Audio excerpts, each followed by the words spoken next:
I'm speeding. Speeding. Speeding. 5, 4, 3, 2, 1.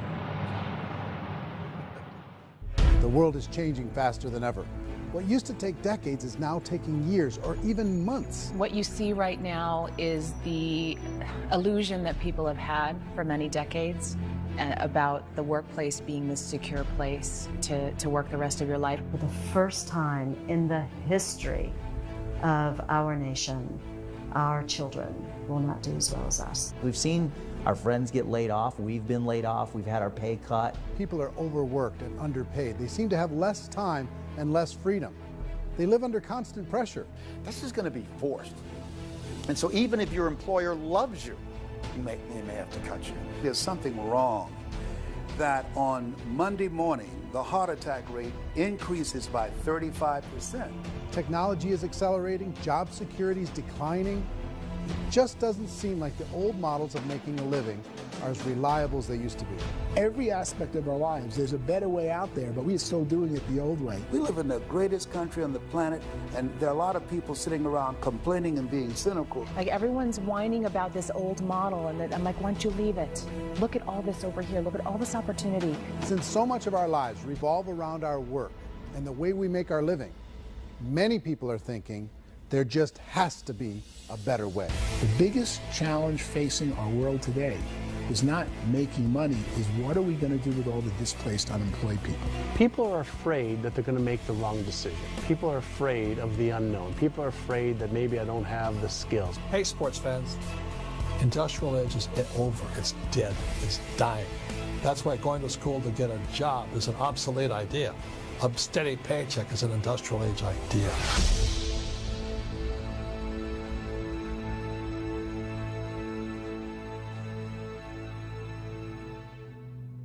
It's the search for answers that has brought us here together today.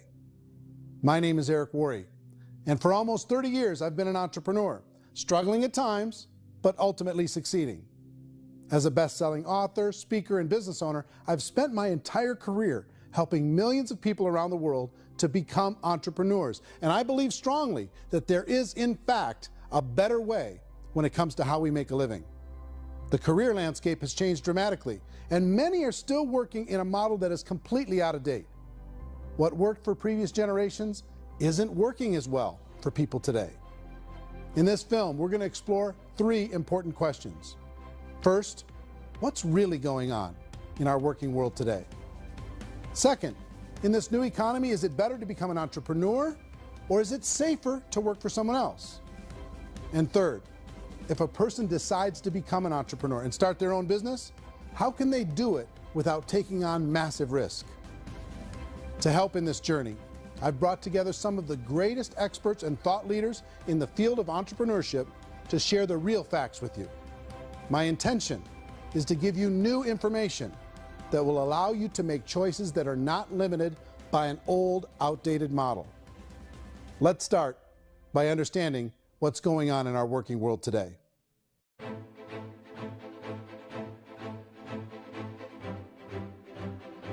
Let's look at unemployment. 30–40% of the people are honestly not working, but would be working. What our government does is if you haven't found a job in 6 months, we don't call you unemployed. We pretend you dropped out of the labor force. I've often said that unemployment, particularly structural unemployment, that's unemployment due to technological changes, is the first sign of economic growth. Think of it, 10 people live on an island. They go out every day and fish. One day, new technology shows up. A missionary brings them a net. Now, using the net, one pilots the boat, one throws the net. 2 fishermen can do all the work 10 used to. That's a 500% increase in productivity, 2 doing the work of 10, in one day. You don't have to learn a lot to learn how to throw a net instead of throw a fishing line. The island's got a big problem, 80% unemployment. But the island still has all the wealth of the fish because the 2 people produce as much fish as 10 did. Now, of course, looking back in history, these changes used to take thousands of years. And during that time, we went into farming and transportation. Some of us became doctors and some teachers and lawyers, and we developed all these new professions and new manufacturing jobs. Today, these changes are occurring literally in one day when a new technological advance occurs, and we don't have the social structures to deal with it or to retrain the unemployed people. So one of the things that I think is interesting as I travel across the country and really travel around the world is the way that we work and the way we get paid for work is changing pretty dramatically. On a global basis, everything is being turned upside down because of the rapidly advancing technologies. They are eliminating many jobs, and we have been left with many people not prepared for the jobs that exist. A lot of demand in public companies was to squeeze out all the fat and to get just as much margin as we possibly could, and fat equals humans. So this idea of job security and information age is so obsolete, but it's still taught inside our school system, and that's where the problem starts. There's no financial education in the school system, and people are still trained to be employees who work for that paycheck. This is a chart on the middle class. What's happening in the middle class, those that went to school, their incomes have been coming down for years. And parents still say to their kids, go to school, get a job. Now what happens to all those middle class people who are dropping off the ends of the chart? Well, they become what's called working poor. And this is what happens to working poor. But they say poverty is ending. Well, poverty may be ending, but working poverty is going up. And this is food stamp usage.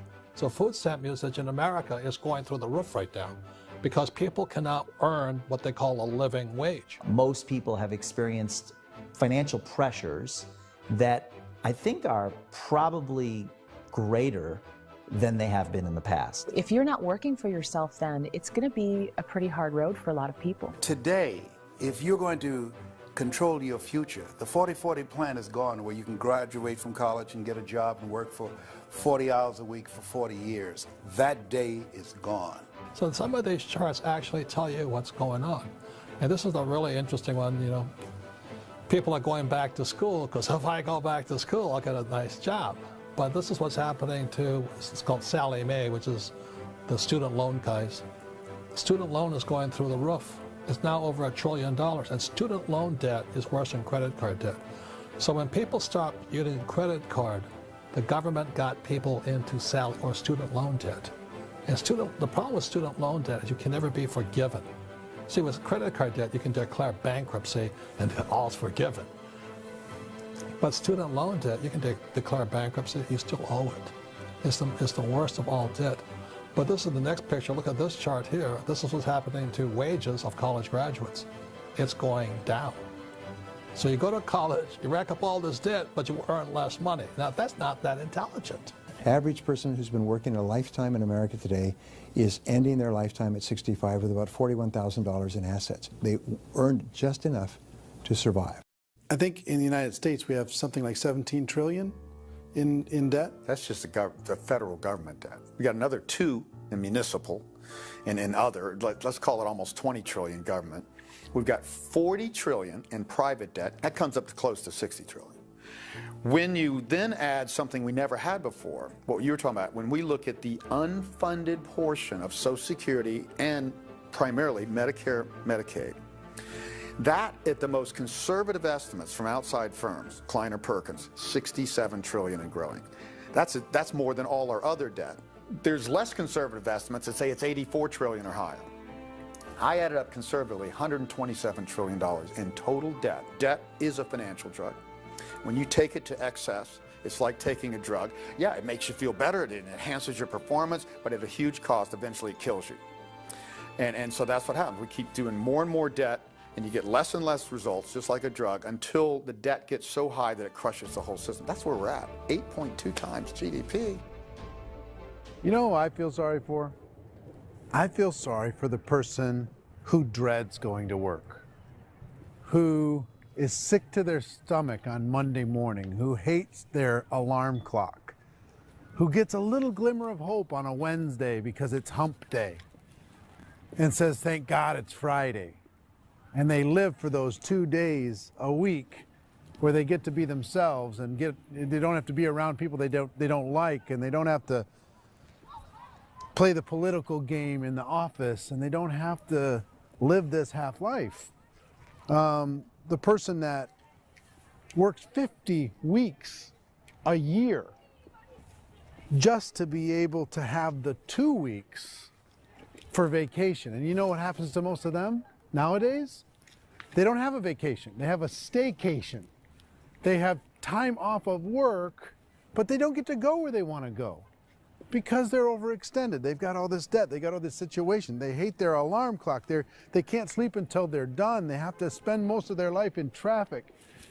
I feel sorry for that group of people because there's a better way. They just don't know it. I see this really interesting attempt at rugged individuality in a 6x8 rectangle. And I feel like you're all the same, except for the little push pins of the pictures. There's different pictures. Yours is named Jenny and his is named Sujara, but it's the same people. And this is how they are, and they're just like the zombies, and there's no joy in there, there's no fun. There's always like the wacky woman who decorates her cubicle, and that's the most she can do there. You got to give her credits, right? The wacky cubicle woman. The basis for their life is worry. I'm worried, you know, maybe I'll get fired. I'm worried maybe my company will go out of business. I'm worried I can't keep spinning the plates on paying the bills. I'm worried about how do I send my kids to college. I'm worried, what if the transmission in my car breaks? That's, you know, 2 or 3, I can't fix it. People live in a sea of worry, and it eats at them. Those signs that people held up during the Depression didn't say looking for gainful employment in a cubicle. It said looking for work. Work is what we're looking for. Job is just a unit of measurement. Work is what we're going after. It's time to look in the mirror and say, it's not the economy, it's my economy. It's my little world of where I am. I need to improve. I'm not going to wait for the economy to come back because, frankly, the economy is doing great in this country. So I'm here on Wall Street, the financial center of the universe, the financial capital of the world. This is where most people's money goes to at least be held for a time, right?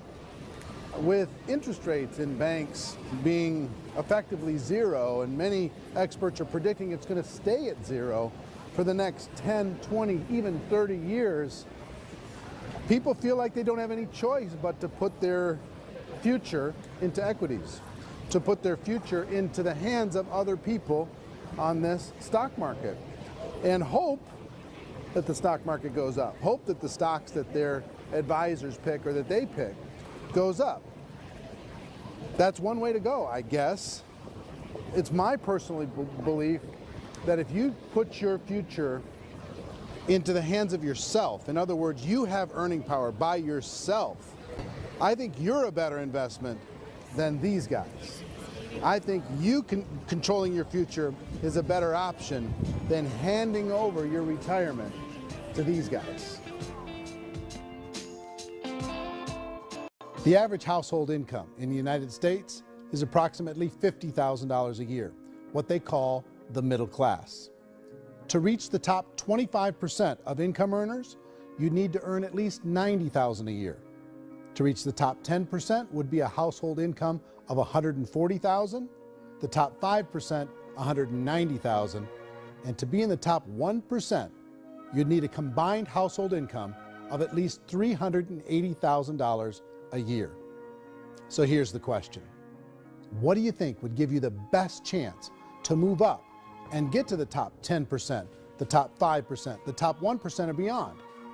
In my opinion, and in the opinion of many, many experts, the answer is to become an entrepreneur, to become your own boss. I think you have to be a business owner. I can't, the only time I ever say to someone it'd be great to be an employee is when they've already told me they've surrendered. I only tell people who are wounded spiritually that they should be an employee. And it's that feeling that you get when you pick up the backpack off the little Cub Scout and say, "Don't worry, little guy, we'll get you back to the camp." You know, it is in no way a kindness when I tell someone they'd be a great employee. The other status symbol really increasingly is lifestyle. And people who can own their own business, maybe even work out of their house, that, I tell you, people admire that. Like, gosh, I wish I could do that. The spirit of the entrepreneur is to be a risk taker and to be resourceful and unstoppable and to have a vision of yourself beyond where you are and not willing to settle for life as it is. Think about the great entrepreneurs. They're visionary. They have heart. They're willing to do today what others won't so they can do tomorrow what others can't. Personally, I don't think of the new economy, the old economy. I create my own economy. The entrepreneur's in control.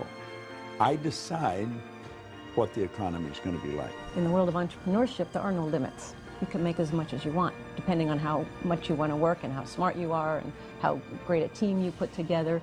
There's no more lifetime rewarding business than being an entrepreneur. Why in America, where anyone could be anything, would people want to give up their freedom and become effectively a modern-day slave, told shut up and be here every morning at 7:30, leave at 5:30, and do what I tell you? If people decide to become an entrepreneur and work for themselves, they have some traditional options, but they're riskier than you might think. Any kind of a retail business, retail build-outs, is extremely expensive. Even just these small little yogurt stores where they're putting little yogurt machines and you get all the different flavors, you're spending $200,000, $300,000, $400,000 to open a yogurt shop. I would love to buy a Dunkin' Donuts, but it's $500,000 or so to start. I don't quite have that just-in-case money. Risking lose it all, and most guys do 2 or 3 times, and even big guys like Branson, because I'm such a fan of his, half his companies don't work. If you make $1 million, your problems are going to go. If you make $1 billion, your problem's really going to go. Just the opposite. You and I know when you're making $1 million, you got $1 million responsibilities. You make $1 billion, you got 1,000 times $1 million responsibilities. And most people say, I'd love to be my own boss. 70% of Americans would love to be their own boss, according to recent polls. But they don't know how to get there. Because what are you going to do? One, you could buy an existing business. If somebody's selling an existing business, you have to ask why. Usually because it's probably hard. It's probably not making as much money as they hope. 2, they could buy a franchise. A little less risk, proven system, but it's expensive to be able to do that. 3, they could start something from scratch. And that's where a lot of people feel like, I don't have the chops to do it. I don't have the money. I don't have the product idea. I don't have the expertise. I don't have whatever it's going to take to be able to get there, and I can't risk my family to do it. So, 4th, they could become an investor.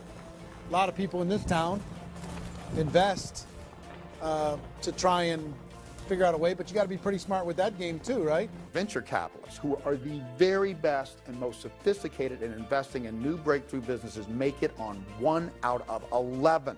That means 10 out of 11 are mediocre or fail. Most of them fail. That's the risk there. An angel investor is lucky to get 1 out of 15 or 20. A business is a team sport. Like, I have to have accountants, I have to have engineers, I have to have system designers, I have to have sales, marketing, I have to have accounting, I have to have mission statements, I have to have legal and all that. The average Joe Schmo, even me, I go out there, I don't have the skills to put a business together. I think the bottom line for the 4 traditional options is they take money, sometimes a lot of it. They take expertise, and they take time. All of that adds up to just too much risk for most people. I bought a business from somebody else, and it was a lot of work. And you start wondering, what did I just buy? Because I guess ultimately I own your email list, and I just overpaid for it. People that start their own business, they spend a lot of money, they spend a lot of time, a lot of effort to get things started. And the more you invest on the upfront, the harder you typically work at it. Well, I can tell you what the success rate is of a restaurant. What is it? They're crazy enough. About 90% of them fail. About 90%, in how quickly? Year less. Wow. And if we're talking non-franchise, we're talking franchise, Sure. That's totally different. Yeah. But our students aren't getting franchise restaurants. You got to invest the big money. Exactly. And with someone like McDonald's, you've had to work with the company for a long period of time, really know the To even have a business. chance at investing $1 million. Have a chance, and it's a slim chance. What if there was a way that you had all the proven aspects, the comfort aspects, and you could still control your own life? What if there was both? In other words, you didn't have to create everything from scratch. You didn't have to be a super leader. All you had to do, what if there was a proven product already? You didn't have to create the product. And there's a proven system already, proven training already. Everything except an employer. That was the only thing that you didn't have. Do you think more people would be open to working for themselves in that environment?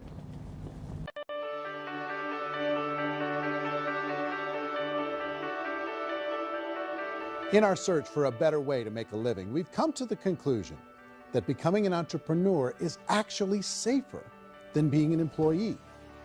And through our look at the entrepreneurial options, one particular path kept coming up from expert after expert. And I think most people will find it surprising because it's certainly a non-traditional business model. That model is for people to start their own business and become an entrepreneur through the creation of a network marketing business. Some people call it direct selling because the product is being sold directly from the manufacturer to the end consumer, cutting out the middlemen. Other people call it multi-level marketing, or MLM, because there are multiple levels of commissions paid. The most common term today is network marketing, because network marketing best describes using a large group of independent distributors, independent entrepreneurs, to move a product or service more efficiently. So my friend here, Donald Trump, and I, we always write about the network marketing industry. And the reason we support the network marketing industry is because it really is a business school for entrepreneurs.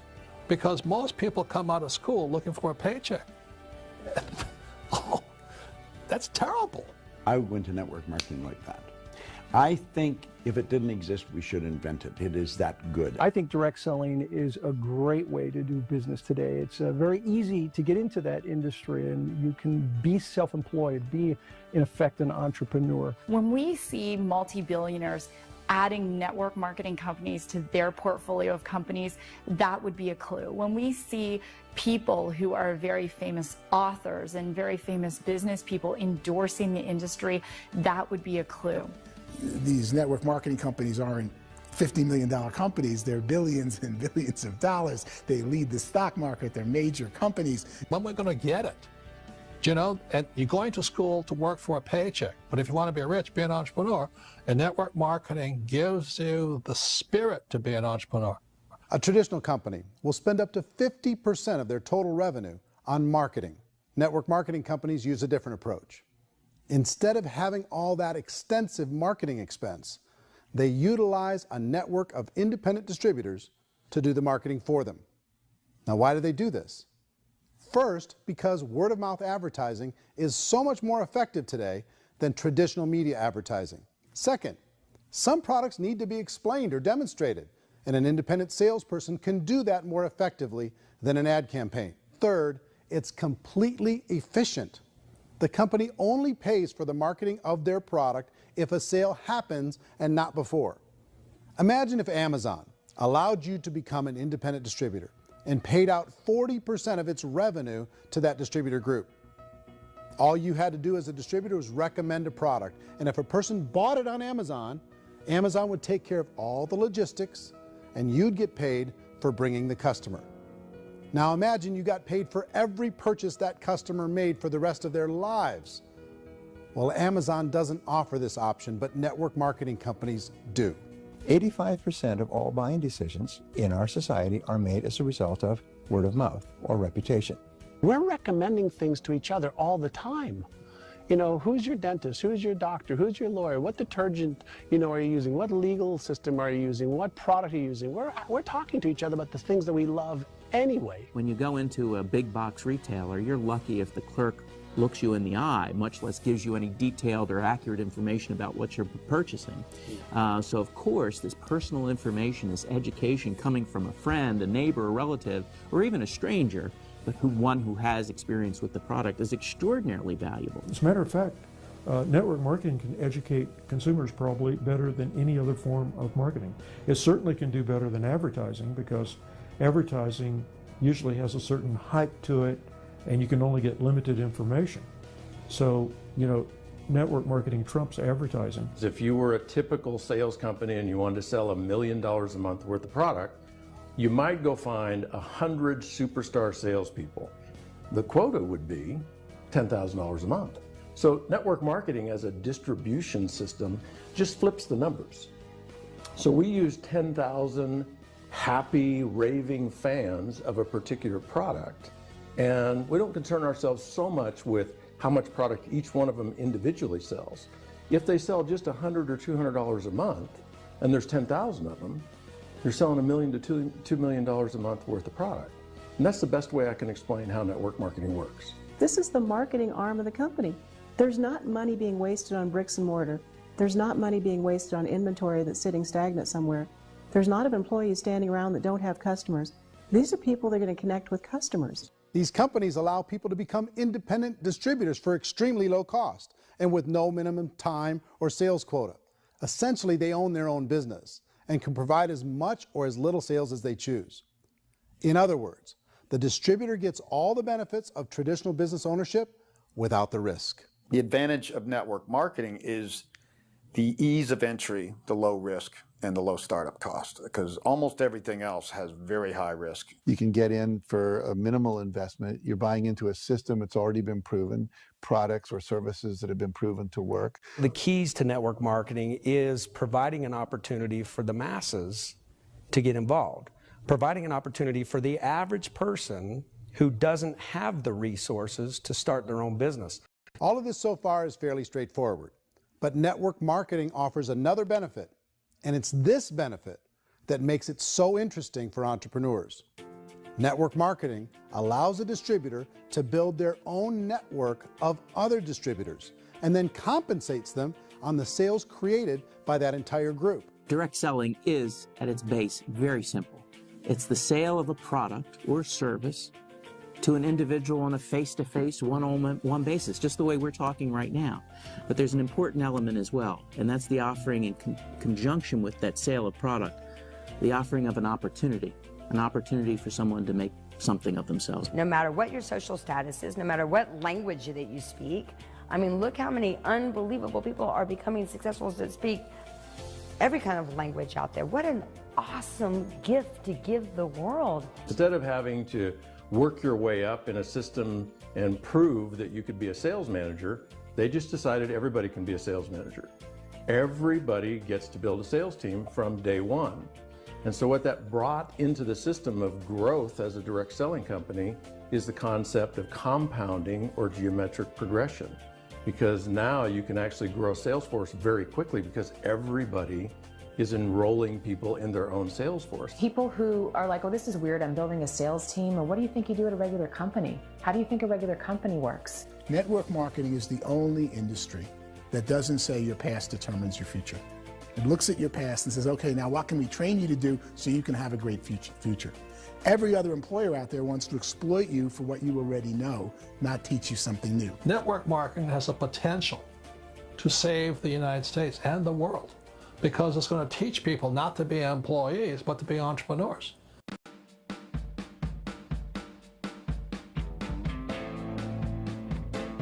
According to the Direct Selling Association, if you add up all the network marketing companies around the world, they combine to do over $178 billion a year in retail sales.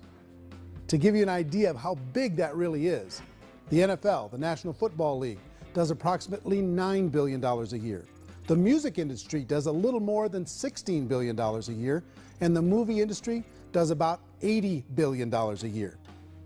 Using a conservative average, network marketing companies pay their distributors about 40% of that $178 billion in the form of commissions, which adds up to more than $71 billion a year. That's almost $6 billion a month. It's almost $200 million in commissions every single day. So it's certainly working, and people are making serious money in network marketing. With the growth of the direct selling industry over the last 10, 15, 20 years, we've seen a broader understanding of the channel. We have seen more and more people getting involved in the business, so our penetration in the marketplace has increased, and thus the understanding in the marketplace of who we are has increased. And we've seen non-direct selling companies look at the direct selling model and say, something's going on there. People are making money. Companies are being profitable, individuals are being motivated, product is being delivered to market. Maybe we should explore this. Some people think only the people at the top make money. Well, let's take a look at that as well. In the network marketing profession, there are roughly 500 people in the world who earn over $1 million a year. If you round that number up to $2 million a year, that adds up to about $1 billion a year. That takes the $71 billion paid out each year down to $70 billion. So where does the rest of the money go? The vast majority goes to part-time people making anywhere from a few $100s a month to many thousands of dollars a month. It goes to people who choose to make it a full-time career move and earning even more than that. Every day, people are using the money they earn through network marketing to pay off debt, have more fun, and improve the quality of their lives. Everyone I know in network marketing has been doing that since the 50s. They go to work when they want to go to work. They stop working when they want to take time with their children to have a leisurely breakfast and discuss issues and driving to school. They go back to work when they get home, wherever they're working out of. The biggest thing that I've seen is people that have become much happier in their life. MLM has probably made more millionaires of more people in more countries, and I've spoken to them in 67 countries, than any other single form of business, starting from nothing. If they have a choice between working a job for the next 10 years or working a network marketing business for the next 10 years, the result of working the network marketing business will be better. A lot of people within the industry go on and make this a career and do extremely well at it. Network marketing has been nothing but good for everyone I know that's been involved with it because they did it seriously and they played full out and they've been very successful. It's been a constant barrage of success stories and people showing off stuff that they got as a result of it. How many people are involved?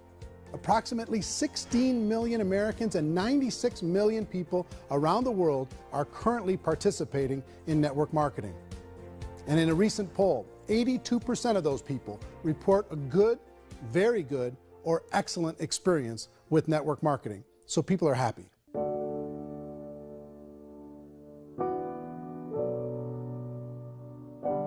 So I've taken a look at the network marketing profession and really tried to understand why so many people are confused as to the validity of this as a business. One is this pyramid shape.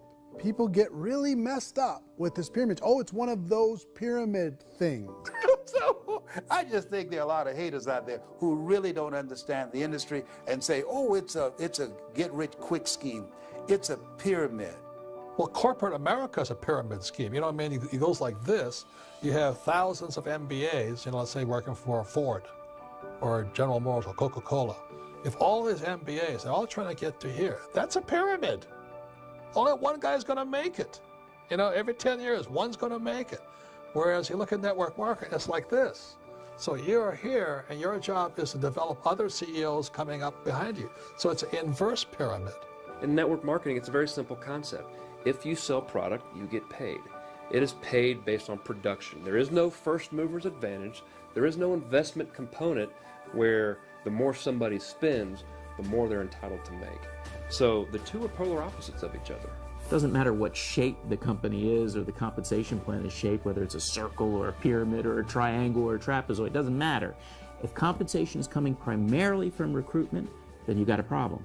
On the other hand, if an operation is basing their compensation to participants on the basis of sales, even when those sales are generated by people you've recruited, well, then you're a perfectly legitimate enterprise. That's the legal test, it's the practical test. Another issue that's been true in the past that is no longer true now is people used to be in network marketing loaded up with products that they couldn't sell and they ended up a loser. They ended up with a bunch of product in their garage, they ended up with a bunch of products sitting in their kitchen shelves or whatever, and they thought they could sell it and then they weren't willing to or able to sell it and they ended up with a bunch of stuff and they were bitter about it. There was this thing called front loading where you had to buy, like, well, if you bought $25,000 worth of product, you got better commissions and all this. Today, it's almost all done by computer. It's direct mail, comes from a warehouse somewhere else. You don't have to have all this inventory. You don't have to stock up. It's a paperless world now. You know, most of it's done online. You have a back office. It really works. And I mean, the technology has changed everything. Third issue is people start talking about 99% of people in network marketing don't make any money. Well, we've talked about that over the course of this journey together. Almost $200 million a day is being paid out to network marketing distributors around the world.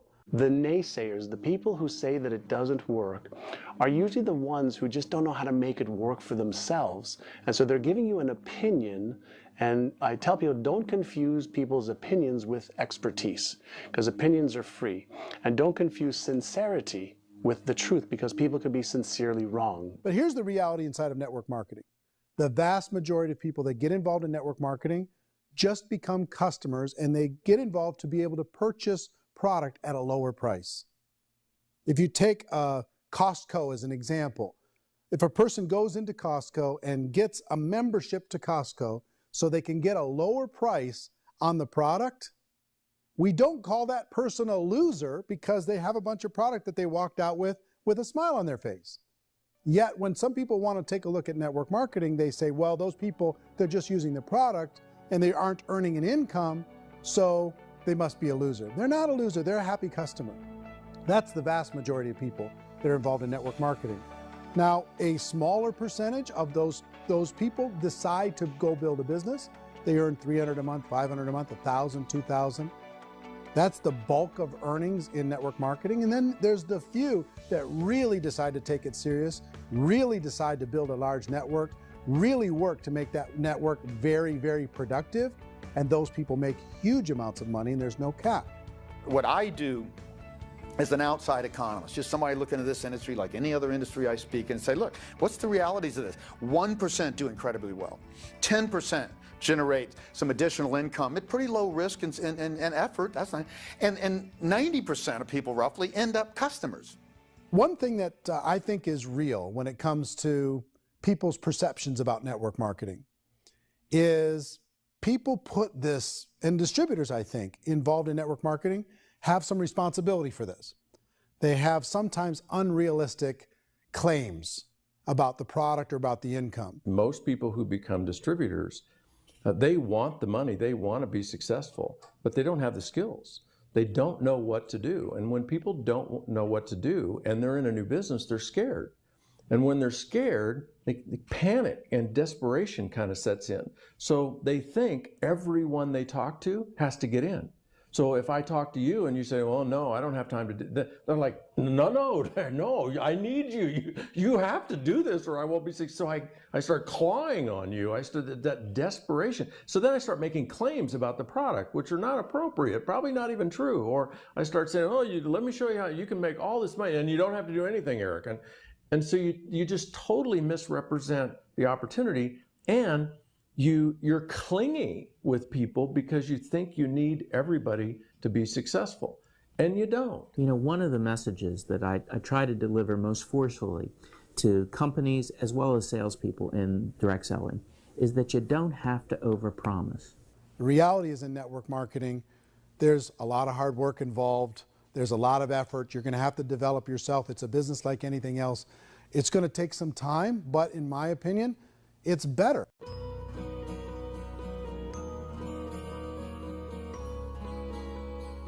It's light years better for people starting today than it was even 5 years ago. I think it's more widely accepted now, and people understand it is a business. It is being an entrepreneur. It is being a business owner. Our belief system is based upon our evaluation of something, and frequently if we reevaluate a situation, our belief about that situation will change. The industry has changed and it's grown up. It's totally transformed. You've got young people today that have grown up with social media, and they understand networks. They understand how people are connected through technology, and they understand how money flows through those networks. So when they see network marketing, they don't see it the way their parents saw it. And we've all learned, the larger industry that you represent, has all learned from those mistakes and flaws and errors that have happened early on. Early algorithms didn't work the right way. That's all fixed. It's like when they design a computer program, they design the program, then they run it, and then they go back through and they debug it. The MLM industry has been debugged. This is the day of being virtual, being able to run a business from your mobile phone. I mean, it's incredible. Companies are getting smarter. They're implementing more consumer protections. They're implementing more compliance training. They're doing more with respect to product research. If you do get involved and you make purchases of inventory, even on a voluntary basis, if you decide that this business is not for you, you can leave and have that inventory repurchased by the company. There's no other business that offers that kind of protection on a voluntary, self-regulatory basis.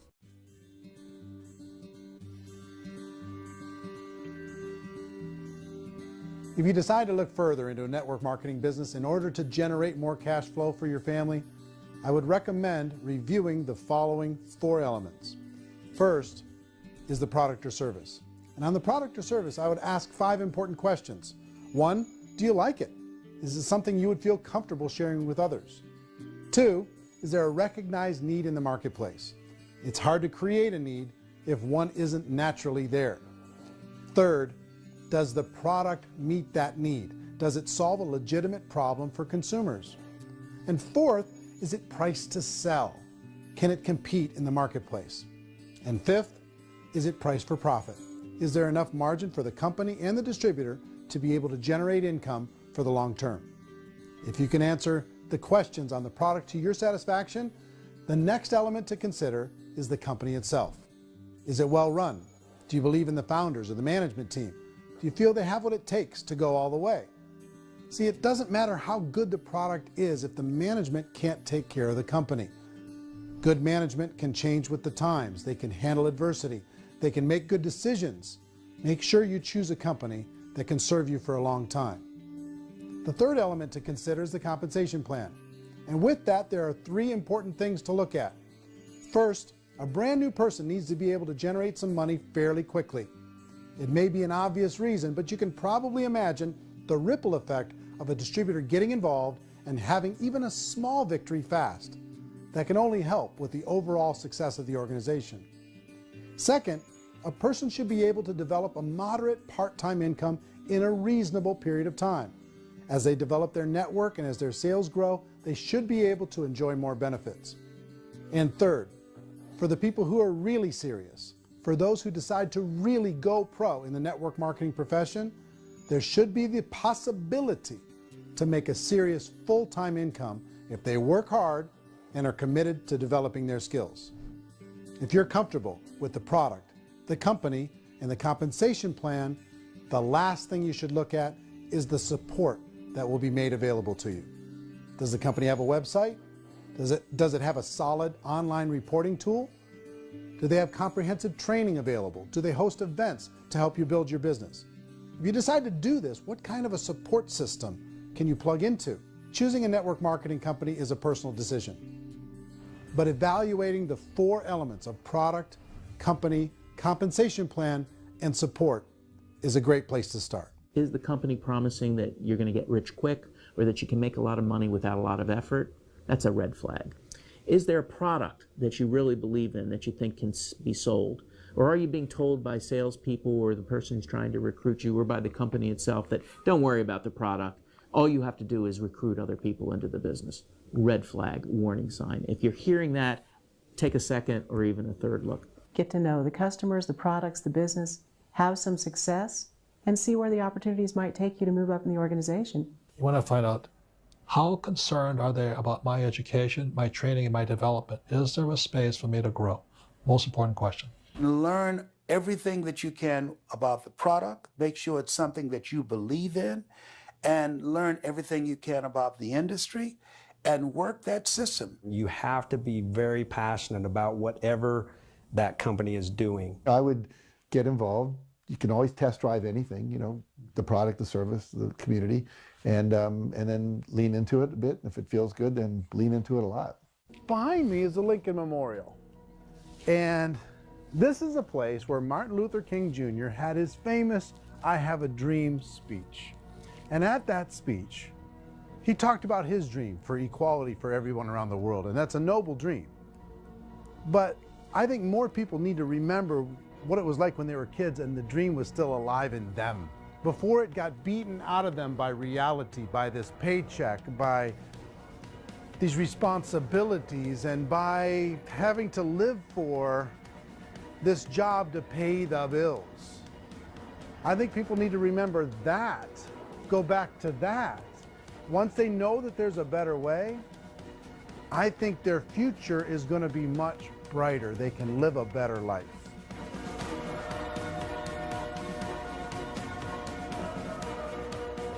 So if you're considering getting involved in a network marketing company, let me offer you just a few pieces of advice. First, network marketing isn't perfect. It's emotional, it's challenging. Like any entrepreneurial venture, it can have its up days and its down days. But if you have an entrepreneurial bone in your body, it's just better. Second, if you're gonna do it, decide to be professional. Decide to go pro. It's better to do that than just be this amateur sticking your toe in the water. Third, as any professional, you're gonna have to learn some new skills. And I promise you, inside of the network marketing profession, they're not too difficult to learn. Fourth, like anything worthwhile, it's gonna take some time. Don't expect that you're going to get to the finish line right out of the gate. And fifth, it's worth it.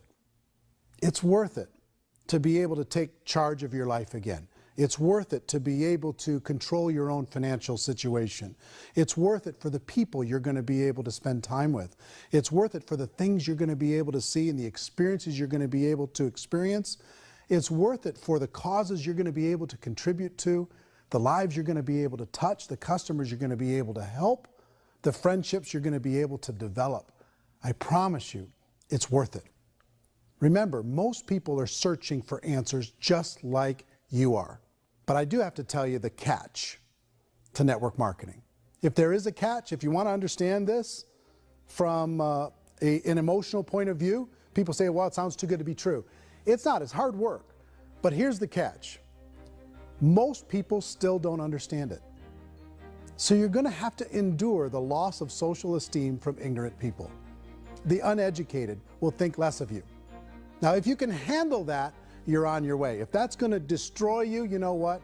Entrepreneurship in general probably isn't in your future. If you can face that catch, you can become unstoppable. I want everyone to really contemplate this if they're not in network marketing. You're in a job, you probably have a mortgage, you have rent, you have debt, whatever's going on. You're in a prison. You work just hard enough to keep them from firing you, and they pay you just enough to keep you from quitting. Come on! I've been there, done that, and bought that t-shirt. In network marketing, if you run into failure, it's really just a homework lesson for yourself. There's no one to blame. You really have no excuse not to be successful. You just don't. People don't want to hear that, but there's so much available to you. If you want to be a good network marketer, be a student to the people above you, be a fellow traveler to the people on the same level, and be a teacher to those below, and know when it's appropriate to do which. People who are not afraid of asking people to buy things, or not afraid of persuading people with a chance they may say no, these people own the future. Nothing happens until something moves. So you got to go move, you got to go do something, or nothing's going to change in your life. In the beginning, you're going to do a lot of things that you don't get paid for. But as you go down the road, you get paid for a lot of things that you don't do. And your job is rehabilitate the spirit, the entrepreneur spirit in all of us. You get it back. Either give it a strong yes or a strong no, but no wishy-washy, dilly-dally stuff in the middle. There's dreams and there are nightmares, but I believe that the biggest nightmare of all is when you don't pursue your dream. You're going to see some monumental growth in this profession. It's an exciting, exciting time to be involved with the network marketing profession. The next 10 years, I see just exponential growth. When that tipping point comes, it's not a matter of asking somebody, have you ever heard about network marketing? You're really asking them, which company are you building your wealth in? We are here to fix the world, to improve relationships with other people, to improve other lives. And the real reward comes as an entrepreneur at any level from teaching somebody something and watching them soar. There is no greater reward.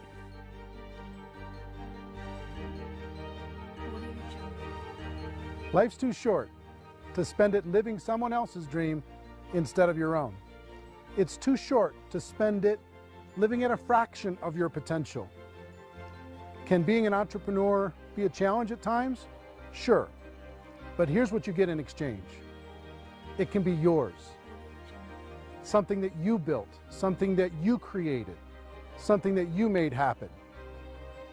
This balloon represents your dream. It represents entrepreneurship. My wish for all of you is that you would reach out and grab it. The choice is up to you.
mentioned the word scam. Why did you mention the word scam? The only reason it is a scam is because... That's terrible.